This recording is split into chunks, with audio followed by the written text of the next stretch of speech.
Okay, my brother, let me answer you according to the way that you want me to answer you, but also using the Spirit of God and the knowledge of revelation. I've understood how you want me to answer you. You are saying these whole scenarios, they happened in the Bible, and we are not supposed to justify that these things happened in the Old Testament and these other things happened in the New Testament. But here is how everything works. The Old Testament was was preparing the whole Old Testament as a whole. It was preparing for the one that was perfect. I admit that the Old Testament was imperfect. And the man by God's own heart, after God's own heart, who was called David, also happens to be one man that was chosen by God from the Old Testament. What it means is that we do have great men of God, kings or prophets in the Old Testament or judges. But the fact that they were not in the New Testament, which is the new dispensation that represents the coming of Christ, who was the perfect, who came and perfected even the laws of Moses. It's not only issues to do with polygamy, adultery, any imperfections that we can ever mention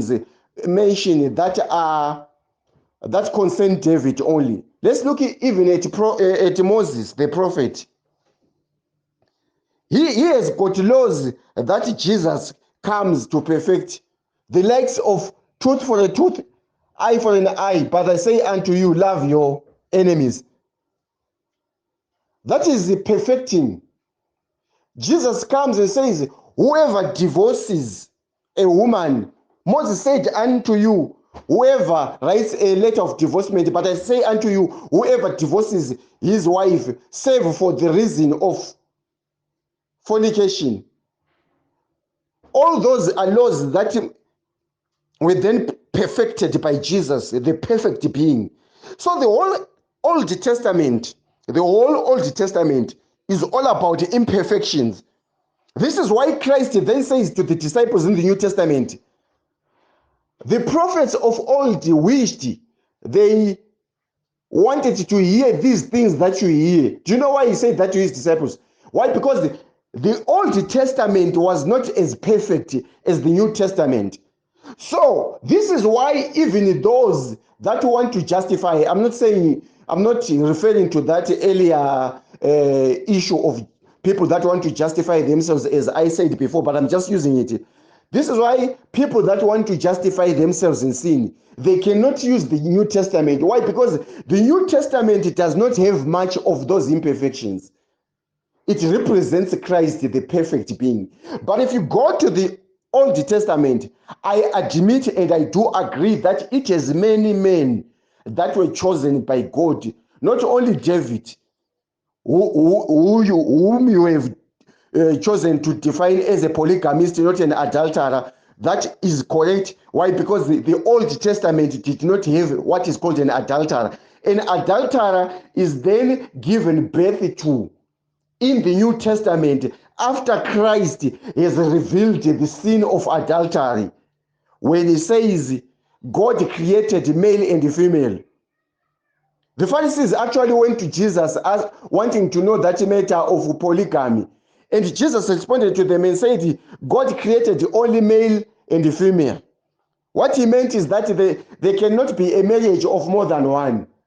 So, I'm hoping that you are understanding what I'm trying to say. I've admitted that the Old Testament is indeed imperfect because it is men and women that were preparing for the what? For the New Testament. Therefore, if you want to base your life with the Old Testament, you're going to get the results that are applicable to the what? To the Old Testament. But if you want to base your life with the New Testament, you're also going to get results that are connected to what? To the New Testament. There's no contradiction there. The whole Bible is preparing from Genesis up to Revelations. It was preparing for Christ. Even the whole Old Testament, it was preparing for the one that was perfect. This is why they were offering in the what? In the Old Testament, they were offering the blood of sheep and everything. But in the New Testament, the one that was perfect, who was coming to die for the what? For the sins of men came. He was not only dying for the sins of those that were in the New Testament, he was dying even for the sins of the likes of David.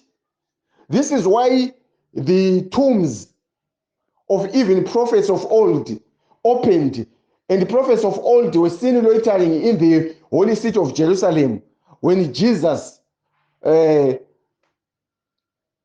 died on the cross and resurrected. Before the resurrection, the moment that Jesus died on the cross. So I'm saying, I'm not justifying, get me right, I'm not justifying to the difference between the Old Testament and the New Testament to say this is the reason why those that were in the Old Testament committed sin. But what I'm simply trying to say is the Old Testament is a later version of the New Testament. Everything that was happening in the Old Testament, it was preparing for the New Testament.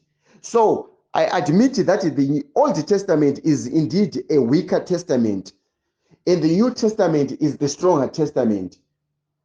This is why holiness, righteousness, purity, cleanliness, all those factors, they are not considered much in the Old Testament. And though they were there in terms of one being stoned and whatsoever, they were not yet perfected in terms of the actual spirituality because Christ had not yet come. I hope I have answered you.